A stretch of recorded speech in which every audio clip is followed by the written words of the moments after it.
कार्तिक मास को शास्त्रों में पुण्य मास कहा गया है। पुराणों के अनुसार जो फल सामान्य दिनों में 1000 बार गंगा स्नान करने का होता है तथा प्रयाग में कुंभ के दौरान गंगा स्नान का फल प्राप्त होता है, वही फल कार्तिक माह में सूर्योदय से पूर्व किसी भी नदी या सरोवर में या फिर घर पर ही स्नान करने के पानी में थोड़ा सा गंगा जल मिलाकर स्नान करें तो पुण्य की प्राप्ति होती है। शास्त्रों के अनुसार कार्तिक मास स्नान की शुरुआत शरद पूर्णिमा से होती है और इसका समापन कार्तिक पूर्णिमा को होता है। पद्म पुराण के अनुसार जो व्यक्ति पूरे कार्तिक माह में सूर्योदय से पहले उठकर स्नान करता है और भगवान श्री हरि विष्णु की पूजा करता है और तुलसी में रोजाना एक दीपक जलाता है, उस पर भगवान विष्णु की असीम कृपा बनी रहती है। पद्म पुराण की कथा के अनुसार कार्तिक स्नान और पूजा के पुण्य से ही सत्यभामा को भगवान श्री कृष्ण की पत्नी होने का सौभाग्य प्राप्त हुआ था। एक बार कार्तिक मास की महिमा जानने के लिए कुमार कार्तिकेय ने भगवान शिव से पूछा कि कार्तिक मास को सबसे पुण्यदायी महीना क्यों कहा जाता है। तो इस पर भगवान शिव ने कहा कि नदियों में जैसे गंगा श्रेष्ठ है, भगवानों में विष्णु श्रेष्ठ है, उसी प्रकार महीनों में कार्तिक का महीना सबसे श्रेष्ठ है। इस महीने में भगवान श्री हरि विष्णु जल के अंदर निवास करते हैं और इसीलिए इस महीने में नदियों एवं तालाबों में स्नान करने से और विष्णु भगवान की पूजा करने से अनंत फलों की प्राप्ति होती है। जब भगवान श्री हरि विष्णु ने श्री कृष्ण रूप में अवतार लिया था तब रुक्मिणी और सत्यभामा उनकी पटरानी थी। सत्यभामा पूर्व जन्म में एक ब्राह्मण की पुत्री थी। युवा अवस्था में एक दिन उनके पति को और पिता को एक राक्षस ने मार दिया था, तो कुछ दिनों तक वह ब्राह्मण की पुत्री रोती रही। इसके बाद में उसने अपने आप को संभाला और विष्णु भगवान की भक्ति में खुद को समर्पित कर दिया। वह सभी एकादशी का व्रत रखती थी। कार्तिक मास में नियम से सूर्योदय से पूर्व स्नान करके भगवान विष्णु और तुलसी जी की पूजा किया करती थी। बुढ़ापा आने पर एक दिन जब ब्राह्मण की पुत्री कार्तिक स्नान करने के लिए गंगा में डुबकी लगाई तब उसे बुखार आ गया और वह बुखार से बुरी तरह से कांपने लगी और गंगा तट पर ही उसकी मृत्यु हो गई। उसी समय विष्णु लोक से एक विमान आया और ब्राह्मण की पुत्री का दिव्य शरीर विमान में बैठकर विष्णु लोक को पहुंच गया। जब भगवान विष्णु ने श्री कृष्ण के रूप में अवतार लिया तब ब्राह्मण की पुत्री ने भी सत्यभामा के रूप में जन्म लिया। कार्तिक मास में दीप दान करने के कारण सत्यभामा को सुख और संपत्ति प्राप्त हुई। नियमित तुलसी में जल अर्पित करने के कारण सुंदर वाटिका का सुख मिला। शास्त्रों के अनुसार कार्तिक मास में किए गए दान पुण्य का फल व्यक्ति को अगले जन्म में अवश्य प्राप्त होता है। तो आज अपने सुनेंगे माता सीता की कहानी, जो कार्तिक महीने में कार्तिक स्नान करके अवश्य सुननी चाहिए। सीता माता की कहानी के साथ साथ कई कहानियां प्रचलित है, उन्हें भी कार्तिक स्नान के दौरान अवश्य सुनना चाहिए। जो बहनें एक महीने तक लगातार नियम से इन कहानियों को नहीं सुन सकती है वो 21 दिन तक अवश्य सुने। अगर आप भी कार्तिक स्नान कर रहे हैं और रोजाना कहानियों को सुनना है तो आप इस चैनल को सब्सक्राइब करें, साथ में बेल आइकन को भी दबाएं ताकि रोजाना इस चैनल पर प्रस्तुत होने वाली कहानियों को आप सुन सकें। कथा शुरू करने से पहले कमेंट बॉक्स में जय हो लक्ष्मी नारायण की, जय हो कृष्ण कन्हैया की अवश्य लिखें और साथ ही इस कहानियों को ज़्यादा से ज़्यादा शेयर करें। तो सबसे पहले अपने सुनेंगे सीता माता के नित्य नेम की कहानी। बोलिए मर्यादा पुरुषोत्तम भगवान श्री राम और सीता मैया की जय हो। यह कहानी सीता माता कहती थी और भगवान श्री राम इसे सुना करते थे। एक दिन भगवान श्री राम को किसी काम के लिए बाहर जाना पड़ा तो सीता माता कहने लगी कि हे भगवान, ये तो मेरा 12 वर्ष का नित्य नेम है कि मैं आपको अपनी कहानी सुनाती हूँ और आप बड़े ही श्रद्धा भाव से इसे सुनते हैं। अगर आप बाहर चले जाएंगे तो मैं अपने नित्य नेम की कहानी किसे सुनाऊंगी। तो भगवान श्री राम ने कुछ देर सोचने के बाद कहा कि तुम ऐसा करना, कुएं की पाल पर जाकर बैठ जाना और वहां पर जो औरतें पानी भरने आएंगी उन्हें अपनी कहानी सुना देना। इससे तुम्हारा नित्य नियम पूरा हो जाएगा और मैं भी आराम से अपना काम करके वापिस आ जाऊंगा। तो सीता माता ने कहा कि ठीक है।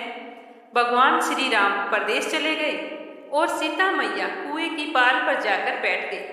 तो वहां पर एक महिला आई। उसने रेशम की जरी की साड़ी पहन रखी थी और हाथ में सोने का घड़ा ले रखा था। सीता माता उसे देखते ही कहने लगी कि बहन राम राम। तो वो बोली कि राम राम। तो सीता माता उससे कहने लगी कि बहन मेरा 12 वर्ष का नित्यनेम है कि मैं एक कहानी सुनाती हूँ।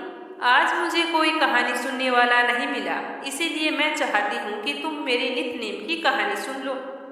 तो सीता माता की बात सुनकर वह बोली कि जब तक मैं तुम्हारी कहानी सुनूंगी तो मुझे घर जाने में देरी हो जाएगी और मेरी सास मुझसे लड़ाई करेगी। मैं तुम्हारी कहानी नहीं सुन सकती। यह कहकर उसने अपना घड़ा पानी से भरा और चली गई। जब वो घर पहुंची तो जो उसने रेशम की साड़ी पहन रखी थी वो फट गई और घड़ा जो सोने का था वो मिट्टी के घड़े में बदल गया।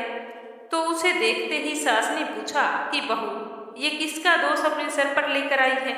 ये अपना क्या हाल बना रखा है? तो बहू ने कहा कि सासू माँ, मैंने तो ऐसा कुछ नहीं किया, पर हाँ, कुएं पर एक औरत बैठी थी। उसने कहानी सुनने के लिए कहा था, लेकिन मैंने कहानी नहीं सुनी। मैंने कहा कि काम के लिए देरी हो रही है, मेरी सासू माँ मुझसे लड़ाई करेगी। मुझे लगता है कि उसी का फल मुझे मिला है। तो बहू की बात सुनकर उसकी सास वही घड़ा और साड़ी लेकर कुएं की पाल पर गई। तो सास को वहीं पर माता सीता बैठी हुई मिली। तो उसकी सास ने जाकर कहा कि राम राम बहन। तो सीता माता ने कहा कि राम राम। तो उसकी सास बोली कि तुम यहाँ पर कैसे बैठी हो?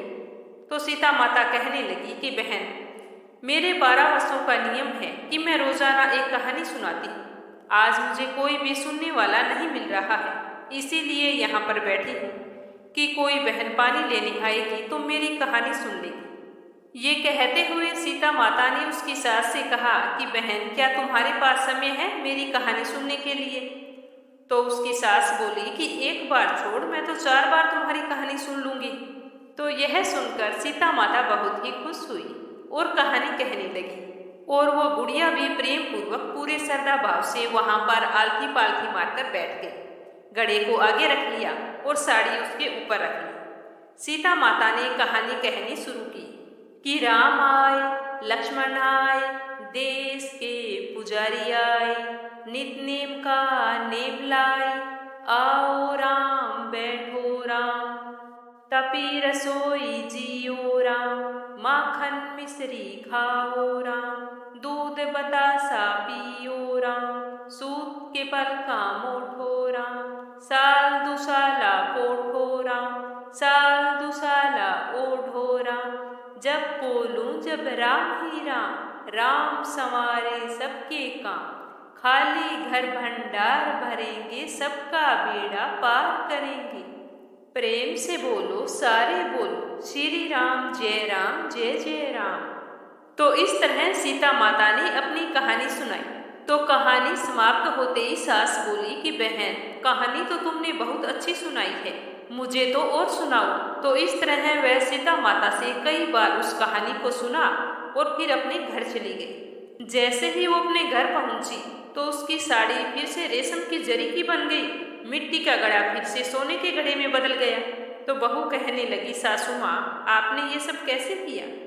तो सास ने कहा कि बहू, तू तो दोष लगा के आई थी, अब मैं दोष उतार के आ रही हूँ। तो बहू ने फिर पूछा कि वह कुएं वाली स्त्री कौन है? तो उसकी सास बोली कि वे सीता माता थी। वे पुराने से नया कर देती है, खाली घर में अन्न धन के भंडार भर देती है। वह लक्ष्मी जी का वास घर में कर देती है। आदमी की जो भी इच्छा हो उसे पूरा कर देती है। आज तो उन्होंने मुझे ऐसी कहानी सुनाई कि मैं तो सुनती ही गई। मेरा जीवन तो आनंद मंगल हो गया। इस तरह बोलती हुई उसकी सास अपने आप में मस्त होकर झूमने लगी। तो अपनी सास को इतना खुश देखकर उसकी बहू ने कहा कि सासू माँ, सीता माता ने आपको ऐसी कौन सी कहानी सुनाई कि आप इतनी आनंद मंगल हो गई हैं? आप मुझे भी वो कहानी सुनाओ। तो उसकी सास बोली कि ठीक है, तुम भी सुनो। तो उसकी सास अपनी बहू को कहानी कहनी शुरू की कि राम आए, लक्ष्मण आए, देश के पुजारी आए, नित्य नेम का नेम लाए, आओ राम बैठो राम, तपी रसोई जियो राम, माखन मिश्री खाओ राम, दूध बतासा पियो राम, सूत के पल का मोठोरा, साल दुसाला कोठोरा, साल दुसाला ओढोरा, जब बोलूं जब राम ही राम, राम संवारे सबके काम, खाली घर भंडार भरेंगे, सबका बेड़ा पार करेंगे। प्रेम से बोलो सारे बोलो, श्री राम जय जय राम। तो कहानी सुनकर बहू बोली कि सासू माँ कहानी तो बहुत अच्छी है। सास ने कहा ठीक है, अब अपने ऐसा करेंगे कि इस कहानी को रोजाना सुना करेंगे। अब सास बहू रोजाना सुबह सवेरे जल्दी उठती, नहाती धोती और फिर तुलसी में जल सींचती। उसके बाद में सीता माता के नित्य-नेम की कहानी कहती। ऐसा करते करते कई दिन बीत गए। एक दिन उनके यहाँ उनकी एक पड़ोसन आई और बोली कि बहन जरा सी आँच देना, आज हमारी आग बुझ गई है। तो वो सास बहू बोली कि हमने तो अभी तक आग जलाई ही नहीं। तो उसकी पड़ोसन बोली कि तुम सुबह 4 बजे से उठकर आवाजें करती रहती हो, आग ही नहीं जलाती तो क्या करती हो? तो वो बोली कि हम सुबह 4 बजे उठकर पहले स्नान करती हैं, उसके बाद में पूजा पाठ करते हैं, बाद में सीता माता के नित्य-नेम की कहानी कहते हैं और सुनते हैं। तो वो पड़ोसन कहने लगी कि सीता माता की कौन सी कहानी है, ये सुनने से तुम्हें क्या मिला? तो वो बोली कि इसके सुनने से घर में अन्न धन के भंडार भर जाते हैं, सारे काम सिद्ध होते हैं, मन की इच्छा भी पूरी होती है।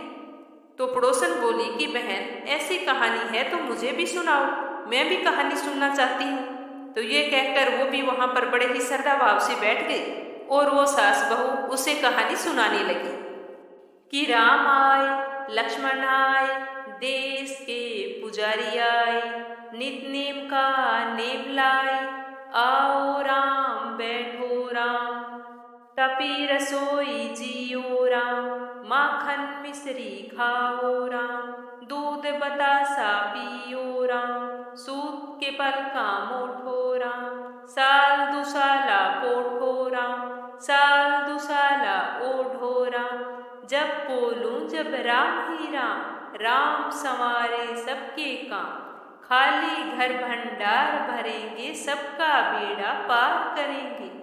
प्रेम से बोलो सारे बोलो, श्री राम जय जय राम।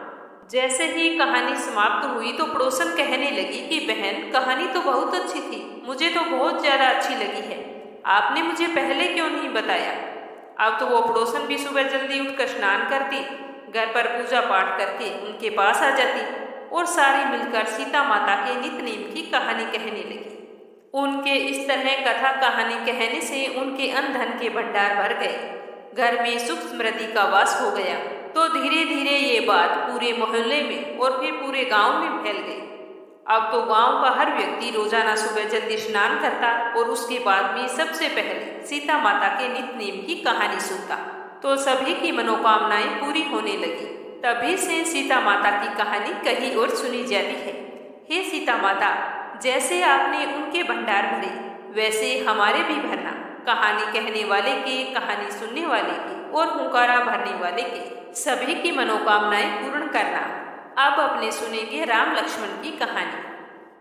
बोलो राम लक्ष्मण और सीता माता की जय हो। भगवान श्री राम, लक्ष्मण और सीता जी पिता दशरथ जी की आज्ञा से वनवास को जाने लगे। तो रास्ते में सभी तीर्थ गंगा, यमुना, गोमती नदियों में पितर तर्पण करके वन में कंदमूल फल फूल खाते हुए वन में अपना समय व्यतीत करने लगे। ऐसा करते करते कार्तिक का महीना आया। कार्तिक के पहले दिन लक्ष्मण जी ने राम जी की आज्ञा से फल फूल लाकर माँ सीता को दे दिए। तब माँ सीता ने 4 पत्तल परोसी। तब लक्ष्मण जी ने पूछा कि भाभी माँ, हम तो 3 हैं, फिर आपने 4 पत्तल क्यों परोसी है? तो सीता माता बोली कि 1 पत्तल गौ माता की है। ऐसा कहकर सीता माता ने राम जी, लक्ष्मण जी और गौ माता को पत्तल परोस दी। तब राम जी ने सीता जी से पूछा कि आज आपने खाना खाना शुरू क्यों नहीं किया? तब सीता माता बोली कि मैं तो कार्तिक के महीने में राम कथा सुनाने का नियम है, राम कथा सुनाने के बाद ही मैं फल ग्रहण करूंगी। तो राम जी बोले कि कथा मुझे सुना दो। लक्ष्मण जी बोले मुझे सुना दो। तब माता सीता उनकी बात सुनकर बोली कि औरत की बात अगर औरत ही सुने तो अच्छा है, आप मेरे पति हो, और लक्ष्मण जी से कहने लगी कि आप मेरे देवर हो, मैं आपको अपनी कथा नहीं सुना सकती। तो लक्ष्मण जी ने सोचा कि इस जंगल में औरत कहाँ से मिलेगी जो भाभी से कहानी सुन ले और भाभी भोजन कर ले। ऐसा सोचते सोचते लक्ष्मण जी ने अपनी माया से एक नगरी का निर्माण किया। उस नगरी में सारी सुख सुविधाएं थी। उस नगरी की सारी चीजें सोने की थी, इसीलिए उस नगरी का नाम भी सोन नगरी रखा गया। लेकिन सोने की नगरी होने के कारण सभी नगरवासियों को घमंड था, क्योंकि उस नगरी में कोई गरीब नहीं था। और फिर सीता माता से कहा कि चलो जाओ, शायद तुम्हें कोई और मिल जाए, तुम अपनी कथा कह लेना, फिर आकर फल फूल खा लेना। तो सीता माता उनकी आज्ञा से कुएं पर पानी लेने के लिए गई, तो वहां पर बहुत सारी औरतें आ जा रही थी। तो माता सीता ने पनिहारनों से राम राम किया, तो कोई भी नहीं बोली। सारी की सारी पानी भरकर वापिस जाने लगी। थोड़ी ही देर में एक छोटी सी कन्या आई, तो सीता जी ने उससे कहा कि राम राम। तो वो बोली कि राम राम। तो सीता जी ने कहा कि बाई, क्या तुम मेरी कथा सुनोगी? तो वह बोली कि मेरे घर पर तो बहुत सारा काम है, मैं तुम्हारी कथा नहीं सुन सकती। तो सीता जी ने कहा कि मेरे पति राम और देवर लक्ष्मण भूखे हैं। तब लड़की बोली कि मेरी माँ भी मेरा इंतजार कर रही है। यह कहकर वो लड़की वहां से जाने लगी। तो सीता माता को बहुत ही गुस्सा आ गया और गुस्से में उन्होंने सारी नगरी को श्राप दे दिया। तो माता के क्रोध से सारी नगरी साधारण सी हो गई। जब लड़की घर गई तो उसकी माँ बोली कि बाई, ये क्या हुआ? तब वह लड़की बोली कि मेरे को तो पता नहीं, पर हाँ, मैं आज कुएं पर गई थी तो वहां पर एक साध्वी बैठी थी और मुझसे कह रही थी कि मेरी राम कथा सुन लो, पर मैंने तो राम कथा नहीं सुनी। मुझे लगता है कि उसी ने कुछ कर दिया है। तो उसकी माँ बोली कि बेटा, तू ऐसा कर, वापस जाकर उस साध्वी से राम कथा सुन के आ, शायद सब कुछ ठीक हो जाए। लेकिन लड़की ने तो वापस जाने से मना कर दिया। वो बोली कि मैं तो कथा सुनने के लिए नहीं जाऊंगी, मैं एक बार मना करके आ गई। तो वहीं पर उनकी बहू खड़ी थी। वो बोली कि सासू माँ, अगर आपकी आज्ञा हो तो मैं कहानी सुनकर आती। तो उसकी सास बोली कि ठीक है, तू चली जा। तो सास की आज्ञा पाकर बहू कुएं पर पानी भरने के बहाने से चली गई और वहां जाकर कुएं से पानी भर ले और बर्तन को वापस खाली कर दे, पानी भर ले और वापस खाली कर दे। तो सीता माता ने उसे देखकर कहा कि बहन, आपके घर पर कोई काम नहीं है क्या? तब वह बोली कि माता जी, मैं तो सारा काम करके आई हूँ। तब माँ सीता बोली कि तुम मुझे माँ कहकर बुला रही है, अगर तुझे समय है तो मेरी राम कहानी सुन ले। मेरे पति श्री राम और मेरे देवर लक्ष्मण भूखे हैं। तो वह बोली कि माता जी, तुम कहानी सुनाओ, मैं बड़े ही प्रेम पूर्वक सुनूंगी। ऐसा कहकर वो वहां पर बैठ गए और सीता माता ने अपनी राम कथा कहनी शुरू की। चंदन चौकी मोतिया हार, राम कथा मारे हिवड़ेरो आधार। राम कथा सुनाऊं, राम ने मनाऊं, राम कहे तो परदेश में जाऊं। सीता जी ने कहा कि हे बाई, तूने मेरी मृत्यु लोक में मदद की है, भगवान तेरी स्वर्ग लोक में रक्षा करेंगे। ऐसा कहकर सीता जी ने राम कथा सुनानी शुरू की और उसने बड़े ही प्रेम पूर्वक श्रद्धा भाव से सुनी। आओ राम, बैठो राम, जल भर जारी लाई राम। केलारी दान तुम लाई राम, ठंडा जल भर लाई राम। संपाड़ो पधराओ राम, जगला टोपी लाई राम। कड़ा किलंगी लाई राम, स्वर्ण सिंहासन लाई राम। तापरिया विराजो राम, झालर टिकारा लाई राम। शंख ध्वनि गणनाऊं राम, हिवड़े हीरा सोए राम। निरखता मन मोहे राम, चरण शरण में आई राम। शरण आपरी ले लो राम, माखन मिश्री लाई राम। माखन मिश्री अरोहो राम, दूध भर कटोरी लाई राम। मेवा चिरंजी परोसो राम, खाती मीठी चाखा राम। चरखो भर को अरोहो राम, रुच रुच भोग लगाओ राम। जो भावे सो ले लो राम, जल भर झारी लाई राम। अबे आचमन कर लो राम, रे श्याम गमछा लाई राम। हाथ मुंह पोंछ लो राम, पुष्पासु सेज बिछाऊं राम। आंतरिया छिड़काऊं राम, हिंगलू डोलिया दलाऊं राम। सीता जी चरण दबावे राम, सुख बरसेज पोडो राम, हाजर पंखा ढोलो राम। थामे राम हामे राम, रोम रोम में राम ही राम। घट घट माए विराजो राम, मुख में तुलसी बोलो राम। खाली मिजाज का काम को, जब बोलो जब राम ही राम। बोलो पंछी राम राम, पूर्ण होवे मंगल काम। इस तरह राम कथा पूर्ण हुई तो सीता माता ने कहा कि हे बाई, तूने मेरी राम कथा सुनी, मेरी सहायता की, राम लक्ष्मण जी को जिमाया है। भगवान तेरी सदा रक्षा करे, तुझे स्वर्ग का सुख मिले। इस तरह कहकर माता सीता ने उपहार स्वरूप उसे अपने गले का हार दे दिया। तो वह माता सीता से इस तरह का आशीर्वाद पाकर बहुत ही खुश हुई और सीता जी से विदा लेकर घर आई। घर आई तो उसका मटका सोने का हो गया। तो उसे देखते ही उसकी सास ने कहा कि ये मटका तू कहाँ से लाई है और ये हार गले में। तो उसने कहा कि ये हार तो मुझे सीता जी ने दिया है, मैंने उनकी राम कथा सुनी, इसीलिए वो बहुत ही प्रसन्न हुई और मुझे खूब आशीर्वाद दिया और साथ में ये हार भी दिया है और उन्हीं की कृपा से मेरा ये मटका सोने का हो गया है। ये सारा तो राम कथा का फल है। तो उसकी सासू माँ ने कहा कि बेटा अब प्रतिदिन जाना और राम कथा सुन आना। तो वह अपनी सासू माँ की आज्ञा से सुबह जल्दी उठकर स्नान करती और फिर कुएं की पाल पर जाकर सीता जी से राम कथा सुनकर आती। इस तरह उसे राम कथा सुनते सुनते बहुत दिन हो गए थे। तब उसने माँ सीता से पूछा कि माँ, मुझे कहानी सुनते हुए बहुत दिन हो गए हैं, इस कहानी की उद्यापन विधि क्या है वो भी मुझे बताओ। तब सीता जी ने कहा कि तुम ऐसा करना कि 7 लड्डू ले आना और एक नारियल ले आना, उस नारियल के 7 भाग कर लेना। उसके बाद में एक लड्डू और एक नारियल का भाग मंदिर में चढ़ाना, जिससे तुम्हें मंदिर बनवाने जितना फल प्राप्त होगा। एक भाग सरोवर किनारे गाड़ देना, जिससे तुम्हें सरोवर खुदवाने जितना पुण्य फल मिलेगा। और एक भाग भगवत गीता पर चढ़ा देना, जिससे भगवत गीता पाठ करने जितना फल प्राप्त होगा। और एक भाग तुलसी माता पर चढ़ाना, जिससे तुम्हें तुलसी विवाह जितना फल प्राप्त होगा। एक कुमारी कन्या को दे देना, जिससे कन्या विवाह का फल प्राप्त होगा।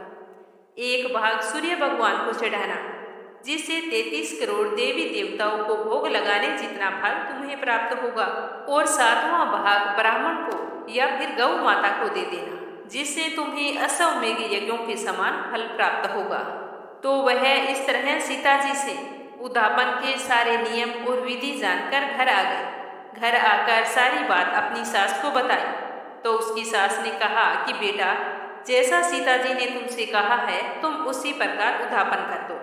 तो उसने विधि पूर्वक उद्यापन कर दिया और उद्यापन करने के बाद सीता जी के पास गई और बोली कि माता, मैंने उद्यापन तो विधि पूर्वक कर दिया है।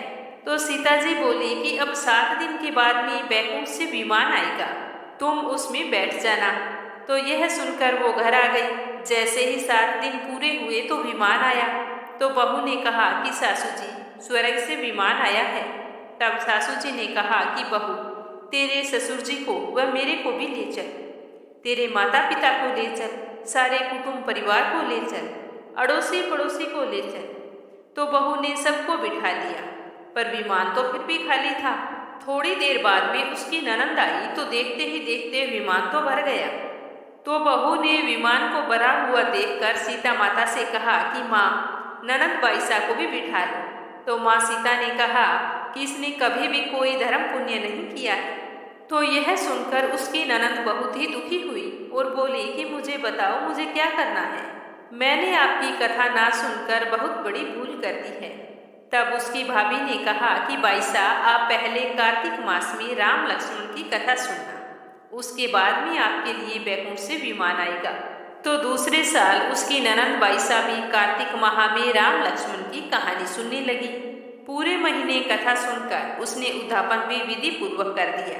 तो फिर बैकुंठ से विमान आया तो सारे गांव के लोग वहां पर एकत्रित हो गए और पूछने लगे कि बाई, तूने ऐसा कौन सा धर्म पुण्य किया है, गीता भगवत के कौन से पाठ किए हैं, हमें भी बता। तो वह बाई बोली कि मैंने तो माता सीता से प्रतिदिन राम कथा सुनी है और नियम से उद्यापन किया है। तब सारे गांव वाले राम कथा सुनने की जिद करने लगे। तब बाई राम कथा कहने लगी और सारे नर नारी सुनने लगे। राम कथा संपूर्ण होते ही समस्त नगरी सोने की हो गई। तो बाई ने कहा कि जो कोई राम कथा सुनेगा उसको मेरे समान ही पुण्य फल मिलेगा। तो यह सुनकर सारे गांव वाले राम लक्ष्मण की जय जयकार करने लगे और विमान वहां से स्वर्ग में चला गया। 7 स्वर्ग के दरवाजे खुल गए। पहले द्वार पर नाग देवता, समस्त देवी देवता पुष्पों की वर्षा करने लगे। देवताओं ने पूछा कि तूने कौन से पुण्य किए थे? तो वह बोली कि मैंने तो राम लक्ष्मण जानकी की कहानी सुनी है। तो सारे देवी देवताओं ने कहा कि वरदान मांगो।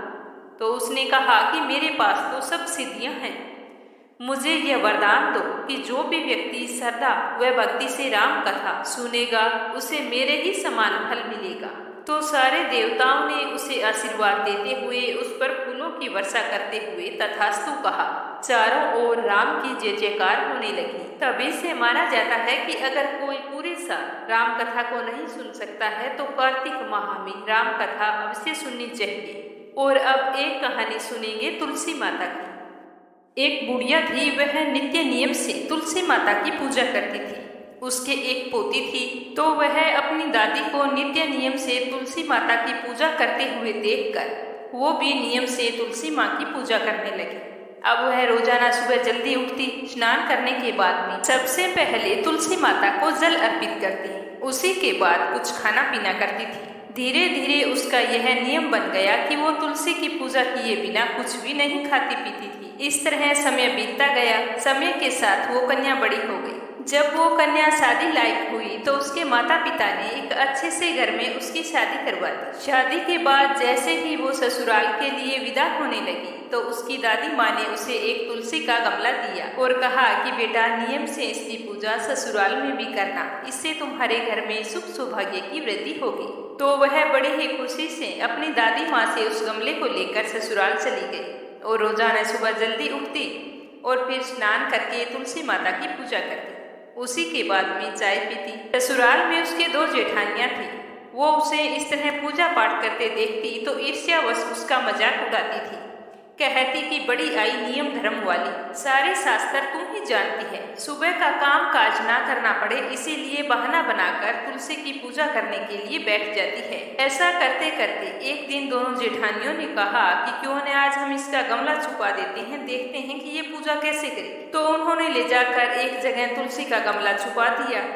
वह कन्या स्नान करके इधर उधर गमला ढूंढती रही। काफी देर बाद ढूंढने पर उसे गमला मिला तो उसने पूजा की और उसके बाद में ही भोजन किया। अब उन दोनों जेठानियों का तो रोजाना नियम बन गया।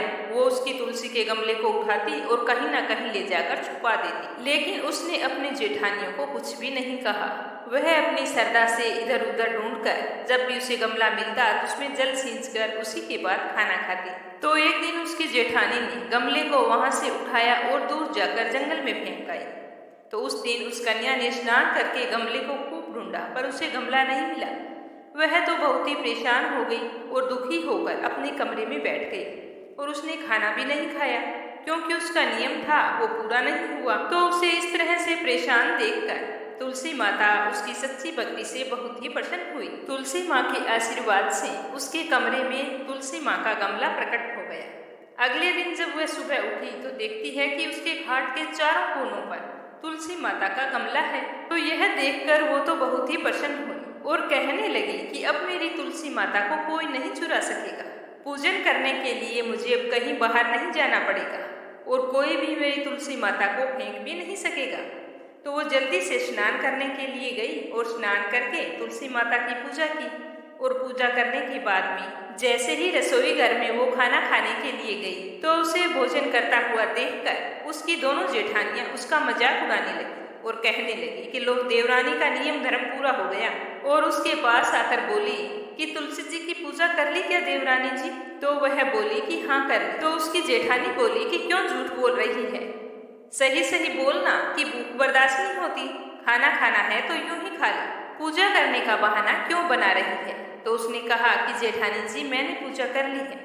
तो उसकी जेठानी बोली कि गमला तो हमने फेंक दिया, तूने पूजा कहाँ से की? आप मेरे कमरे में जाकर देख सकती हैं, मैंने पूजा कर ली। तो अपनी देवरानी की इस तरह बात सुनकर दोनों जेठानियां भागकर उसके कमरे में गई तो वहां जाकर आश्चर्यचकित हो गई।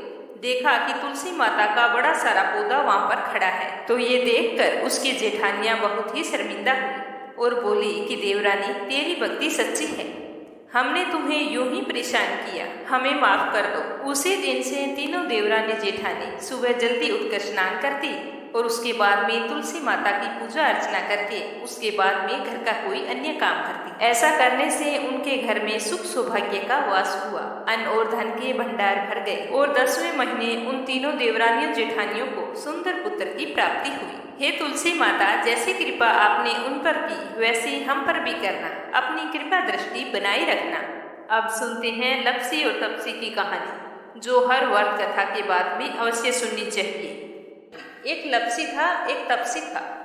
तपसी हमेशा भगवान की तपस्या करता था, लेकिन उसे चोरी करने की आदत थी। लप्सी हमेशा सवा सेर की लापसी बनाता और पहले भगवान को भोग लगाता, उसके बाद में स्वयं भोजन करता। दोनों भाइयों का यही नियम था। तो एक दिन कोई बात को लेकर दोनों में कहासुनी हो गई। तो तपसी बोला कि मैं रोजाना भगवान की तपस्या करता हूँ, इसीलिए मैं बड़ा हूँ।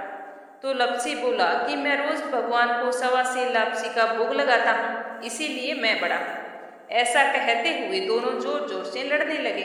तभी वहां से नारद जी गुजर रहे थे। दोनों को लड़ता हुआ देखकर वहां आए और उनसे पूछा कि तुम दोनों लड़ क्यों रहे हो। तो दोनों ने अपने आप को बड़ा बताया और साथ में बड़ा होने का कारण भी बताया। तो नारद जी बोले कि मैं तुम्हारा फैसला कर दूंगा, कल आऊंगा, बता दूंगा कि कौन बड़ा है। दूसरे दिन लप्सी और तपसी नहाकर अपनी रोज की भक्ति करने आए। तो नारद जी ने छुपकर 1.25 करोड़ की एक एक अंगूठी उन दोनों के आगे रख दी। जैसे ही भक्ति करते हुए तपसी की नजर उस अंगूठी पर पड़ी तो उसने चुपचाप से उठाई और अपने पैर के नीचे दबा ली। लप्सी की नजर अंगूठी पर पड़ी, लेकिन उसने ध्यान नहीं दिया। उसने पहले भगवान को भोग लगाया और फिर स्वयं भोजन करने के लिए बैठ गया। थोड़ी देर बाद नारद जी सामने आए तो दोनों ने पूछा कि अब बताओ हम में से कौन बड़ा है। तो नारद जी ने तपसी से खड़ा होने के लिए कहा। तो वो खड़ा हुआ तो उसके पैर के नीचे दबी हुई अंगूठी दिखाई दी। तो नारद जी ने तपसी से कहा, तपस्या तो तुम करते हो, इतनी तपस्या करने के बाद भी तुम्हारी चोरी करने की आदत नहीं गई। ये अंगूठी मैंने ही तुम दोनों के आगे रखी थी। मैं ये देखना चाहता था कि तुम दोनों में से किन के मन में लालच है। तो तूने तो अंगूठी दिखाई पड़ते ही झट से अपने पैर के नीचे दबा दी। लेकिन लप्सी का ध्यान अंगूठी पर जाने के बाद भी लप्सी ने अंगूठी को ना ही उठाया और ना ही ध्यान किया। उसने सिर्फ अपने भगवान जी में ही ध्यान रखा, उन्हें भोग लगाया और बाद में स्वयं भोजन करने लगा। इसीलिए लप्सी बड़ा है और तुम्हें तुम्हारी तपस्या का कोई भी फल नहीं मिलने वाला। जितनी चाहे मर्जी तुम तपस्या कर लो, तुम्हें इसका कोई भी फल नहीं मिलेगा। तो तपसी को यह सुनकर बहुत ही दुख हुआ और वह शर्मिंदा होकर नारद जी से माफी मांगने लगा और कहने लगा कि आज तक की मेरी गलती माफ करो और मुझे बताओ कि मुझे मेरी तपस्या का फल कैसे मिलेगा। आज के बाद कभी भी मैं चोरी नहीं करूंगा।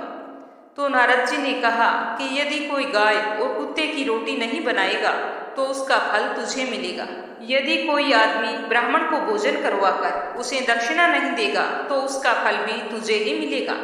अगर किसी को सूट, तीवल, साड़ी अगर हम देते हैं, उसके ऊपर अगर भेंट स्वरूप कुछ रुपए नहीं देंगे तो उसका फल भी तुझे ही मिलेगा। अगर कोई व्यक्ति दिए से दिया जलाएगा तो उसका फल भी तुझे ही मिलेगा। अगर कोई औरत आंगन लीपकर चौका नहीं लीपेगी तो उसका फल भी तुझे ही मिलेगा। यदि कोई वर्त कथा में सारी कहानी सुन ले लेकिन तुम्हारी कहानी ना सुने तो उसका फल भी तुझे ही मिलेगा। उसी दिन से हर वर्त कथा और कहानी के साथ लप्सी तपसी की कहानी कही और सुनी जाती है। और कहानी सुनने के बाद में ऐसे कहना चाहिए कि हे भगवान, लप्सी को लप्सी का फल मिले, तपसी को तपसी का फल मिले और हमारी कहानी का फल हमें मिले। तो ये थी माता सीता के नित नेम की कहानी। आपको कैसी लगी कमेंट बॉक्स में बताना और इसे ज़्यादा से ज़्यादा शेयर करना ताकि मेरी सभी बहनों तक ये कहानी पहुँचे और नित नेम का नियम ले सके।